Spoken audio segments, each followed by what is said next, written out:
एक लड़की high school का एग्जाम देती है। एग्जाम देने के बाद जब हाई स्कूल का रिजल्ट आता है तो वह लड़की विद्यालय को टॉप कर देती है। टॉप करने के बाद इस लड़की की चर्चा अपने गांव आसपास के क्षेत्रों में होने लगती है कि फलां की लड़की पढ़ने में कितनी होशियार है, उसने विद्यालय को टॉप किया है। इसके बाद यह लड़की 11वीं करती है, 11वीं के बाद 12वीं करती है। 12वीं में यह दोबारा से विद्यालय को टॉप करती है। इसकी फिर से चर्चाएं आसपास के क्षेत्रों में होने लगती हैं, गांव में होने लगती हैं। जब इस लड़की से स्कूल के टीचर्स, स्टूडेंट्स या गांव के लोग बात करते हैं और इससे पूछते हैं कि बेटा तुम बड़े होकर क्या बनना चाहती हो, तो ये लड़की बताती है कि मैं बड़े होकर यूपीएससी की तैयारी करना चाहती हूँ और यूपीएससी की तैयारी करने के बाद आईएएस बनूंगी और आईएएस बनने के बाद डीएम बनकर मैं देश और समाज की सेवा करना चाहती हूँ। इस लड़की की बातों से इसमें एक कॉन्फिडेंस नजर आता, लगता था कि यह लड़की सचमुच डीएम बन जाएगी क्योंकि उसमें इतनी क्षमता थी। अब यह जो लड़की होती है 12वीं का रिजल्ट लेकर अपने पापा के पास जाती है और पापा से जाकर कहती है, पापा मैंने इंटर में अपना विद्यालय टॉप किया है, अब आप मेरा जो एडमिशन है किसी अच्छे कॉलेज, किसी बड़े शहर में करा देना। हालांकि उसके पिताजी यह बात सुनते जरूर हैं, लेकिन सुनने के बाद उसकी बातों पर अमल नहीं करते। काश उसके पिताजी उसकी बातों पर अमल कर लेते, उसका एडमिशन किसी बड़े शहर, बड़े कॉलेज में करा देते। लेकिन आगे चलकर यह जो लड़की है एक नहीं, दो नहीं, बल्कि 4 कत्ल कर देती है। यानी कि इस लड़की के 4 कत्लों से हाथ सन जाते हैं।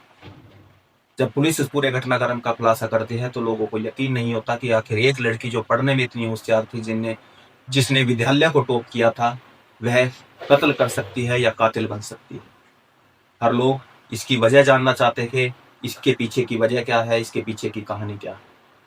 आदाब, सत श्री अकाल, नमस्कार, मैं हूं अनुज कुमार। यह जो घटना मैं आपको सुनाने जा रहा हूं, यह सच्ची घटना है।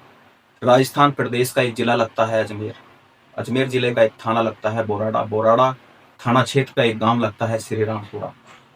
श्री रामपुरा में से 500 मीटर आगे बोराई स्थित स्टेट हाईवे है।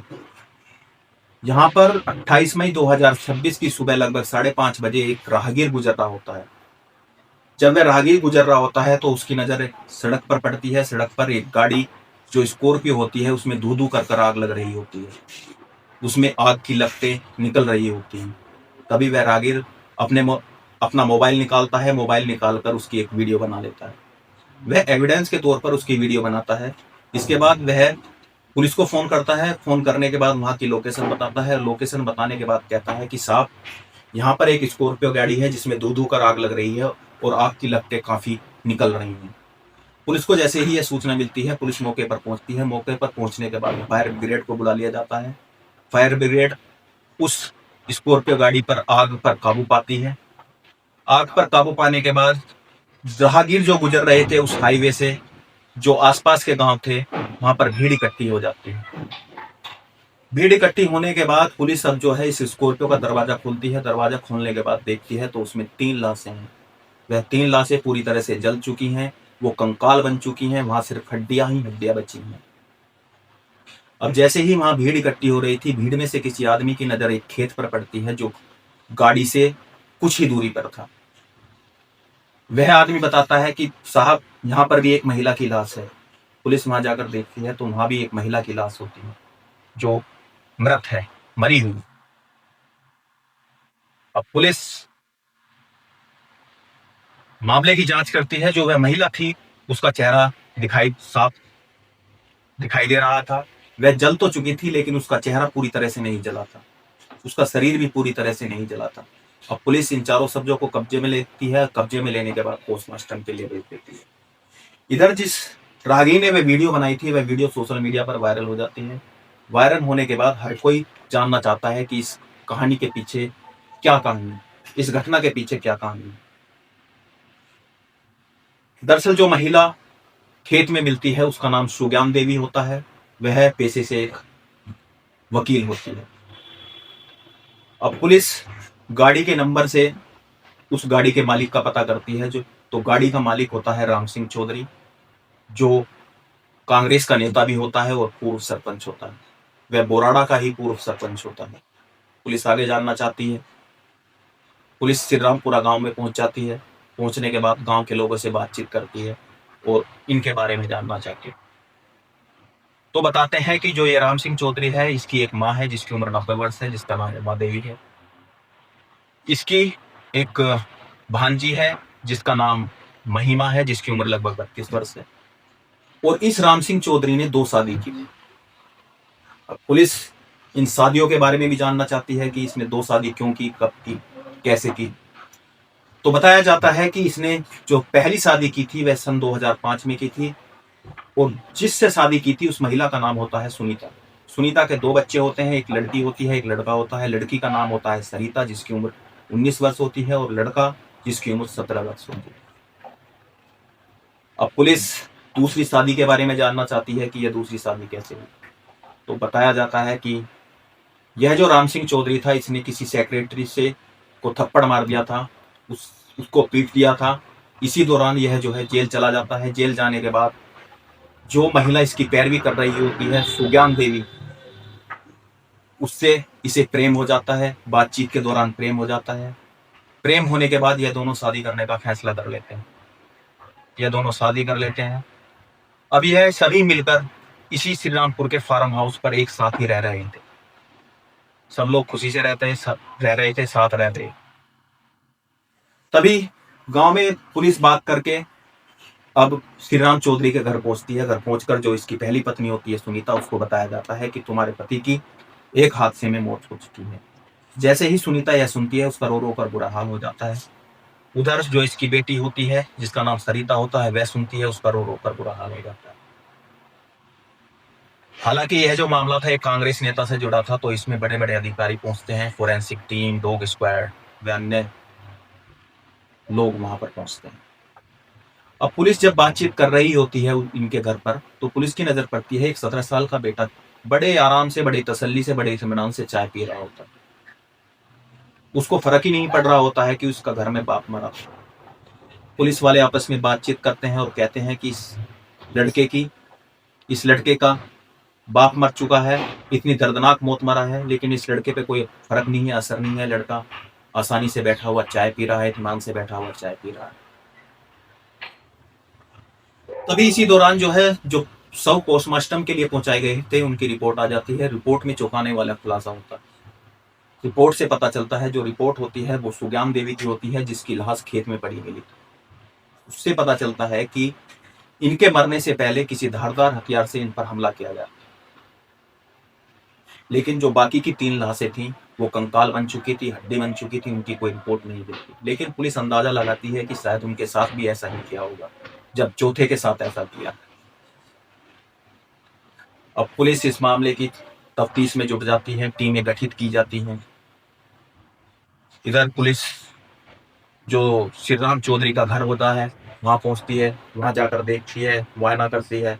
तो कुछ विशेष स्थानों पर साफ सफाई, धुलाई वगैरह की गई होती है, जिससे उससे सरिता से पूछा जाता है कि यहाँ साफ सफाई क्यों हुई है, तो उसका कोई संतोषजनक जवाब नहीं दे पाती। इधर जो पुलिस वाले जब तीनों लाशों को गाड़ी से निकाल रहे थे, तो पुलिस को संदेह हुआ था। पुलिस को लगा था कि यह जो व्यक्ति हैं वह खुद से यहाँ नहीं बैठे हैं, यह इन्हें मारकर यहाँ बैठाया गया है।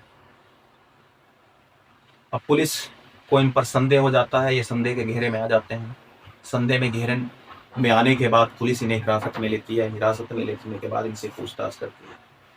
जो 17 साल का लड़का होता है उससे पूछती है, तो वह कोई संतोषजनक जवाब नहीं देता, वह सही से उत्तर नहीं दे पाता। तभी जो पुलिस होती है वह अपनी सख्ताई दिखाती है। जो इसकी लड़के की माँ होती है सुनीता से पूछती है। सुनीता टूट जाती है और सुनीता बताती है कि साहब, मेरा पति श्रीराम चौधरी मेरे साथ आए दिन दारू पीकर, शराब पीकर मारपीट करता था, जानवरों की तरह मुझे मारता था, जिससे मेरा लड़का, मेरा बेटे काफी दुखी होते थे। वह कहती है कि हालांकि मेरे लड़के ने अपनी मंशा मुझे बताई थी, जिसे सुनकर मैं आश्चर्यचकित थी, लेकिन मैंने अपने लड़के से कहा था कि यह जो है वो तुम्हारे पिता हैं, तुम ऐसी वैसी कोई हरकत मत करो। लेकिन इस घटना से एक दिन पहले ही मेरे पति ने, श्रीराम चौधरी ने, मुझे शराब पीकर जानवरों की तरह मारा था, पीता था, जिससे मेरा बेटा काफी दुखी था और परेशान था। वह बताती है कि मेरे बेटे ने एक ऑनलाइन चाकू मंगवाया था, जिसकी जानकारी मुझे नहीं थी, जिसकी जानकारी मुझे बाद में हुई। तो पता चलता है कि यह जो लड़का होता है 28 मई 2026 की रात लगभग 2 बजे अपने कमरे से उठता है और चाकू लेता है, जो ऑनलाइन मंगवाया था, चाकू लेकर अपने पिता के कमरे में जाता है। कमरे में जाने के बाद जो पिता आराम से सोया हुआ था, इत्मीनान से सोया हुआ था, करवट बदले हुए था, उसके कान में जाकर जोरदार से चाकू घुसेड़ देता है। जैसे ही चाकू घुसड़ता है, उसकी चीख निकल जाती है। चीख निकलने के बाद जो पास में उसकी पत्नी, इसकी सौतेली माँ सुज्ञान देवी सो रही थी, वह जग जाती है। जगने के बाद वह इसका विरोध करती है। विरोध करने के दौरान ही यह जो लड़का होता है ताबड़तोड़ चाकू से उस पर भी वार कर देता है। अब यह अपने पिता पर भी वार कर देता है, यह अपनी सौतेली माँ सुज्ञान देवी पर भी ताबड़तोड़ वार कर देता है। चीख पुकार सुनकर, हाहाकार सुनकर जो ये सुनीता होती है, इसकी सगी माँ होती है, और जो इसकी सगी बहन होती है सरिता, ये दोनों मौके पर आ जाते हैं। मौके पर आने के बाद ये देखते हैं, इसी बीच जो इसकी दादी होती है, जिसकी उम्र 90 वर्ष होती है, और इसकी बुआ की लड़की जो महिमा आई हुई थी, वो भी मौके पर पहुंच जाती है। अब यह तीनों मिलकर इस लड़के की माँ, यह लड़का और इसकी बहन सरिता, तीनों मिलकर उन दोनों का कत्ल कर देते हैं। कत्ल करने के बाद इस घटना को हादसा का रूप देने के लिए यह चारों लाशों को स्कॉर्पियो गाड़ी में डालते हैं। यह स्कॉर्पियो गाड़ी इनके घर की ही होती है, वहीं खड़ी थी, उसमें डालते हैं। डालने के बाद पास में ही खड़े एक ट्रैक्टर से काफी मात्रा में डीजल निकालते हैं। डीजल निकालने के बाद स्कॉर्पियो गाड़ी को हाईवे पर ले जाते हैं। हाईवे से नीचे उतरते ही वहां खड़ी कर देते हैं, और जो डीजल लाते हैं उस डीजल को लाशों पर छिड़क देते हैं, और छिड़कने के बाद गाड़ी पर छिड़क देते हैं, उसमें आग लगा देते हैं। आग लगाने के बाद यह छिप जाते हैं। इसके बाद जब यह गाड़ी में आग लगाते हैं, तब तक जो महिला सुज्ञान देवी होती है, जो इस लड़के की सौतेली माँ होती है, वह जिंदा थी। वह किसी तरकीब से दरवाजा खोलती है, और दरवाजा खोलने के बाद कुछ दूरी तक चलती है, और चलने के बाद गिर जाती है, और गिरने के बाद दम तोड़ देती है। जब पुलिस इस पूरे घटनाक्रम का खुलासा करती है, तो खुलासा करने के बाद लोगों को यकीन नहीं हो रहा था कि एक 17 साल का लड़का जो बीए कर रहा होता है, वह अपने पिता से इतनी नफरत करता है, और नफरत के दौरान ही वह अपने पिता की चाकू से ताबड़तोड़ वार कर हत्या कर दी। एक लड़की जो इतनी होनहार लड़की होती है, जिसने विद्यालय टॉप किया था, जिसका आसपास के क्षेत्रों में काफी नाम था, जो यूपीएससी की तैयारी कर रही थी, जो डीएम बनना चाह रही थी, उसके हाथ भी कत्ल से सन जाएंगे। अब इस लड़की और इस लड़की के मां को पुलिस ने हिरासत में लेकर जेल भेज दिया। इसके बाद जो लड़का है, इसे बाल सुधार गृह केंद्र में भेजा गया, क्योंकि यह लड़का 17 साल का था, नाबालिग था। इसके बाद पुलिस अपनी जांच में खुलासा करती है कि यह जो राम सिंह चौधरी है था, इस पर 16 मुकदमे दर्ज थे। एक मुकदमा तो यही था कि इसने एक सेक्रेटरी की पिटाई कर दी थी। इसी दौरान जो महिला होती है सुज्ञान देवी, जो पेशे से वकील होती है, इससे यह प्यार कर बैठता है और यह शादी कर लेता है। शायद इसकी जो यह दूसरी शादी थी, इसके बाद ही जो जो इसकी पहली पत्नी थी, उसके मान सम्मान में कमी हो रही थी, जिसकी वजह से यह राम सिंह चौधरी से दारू पीकर, शराब पीकर रात दिन मारपीट करता था, जानवर इस तरह से मार। यही वजहें इन 4 कत्लों का कारण बन जाती हैं। दोस्तों, इस कहानी का उद्देश्य आप लोगों को दुखी या परेशान करना नहीं है, बल्कि इस कहानी का उद्देश्य आप लोगों को जागरूक और सचेत करना है।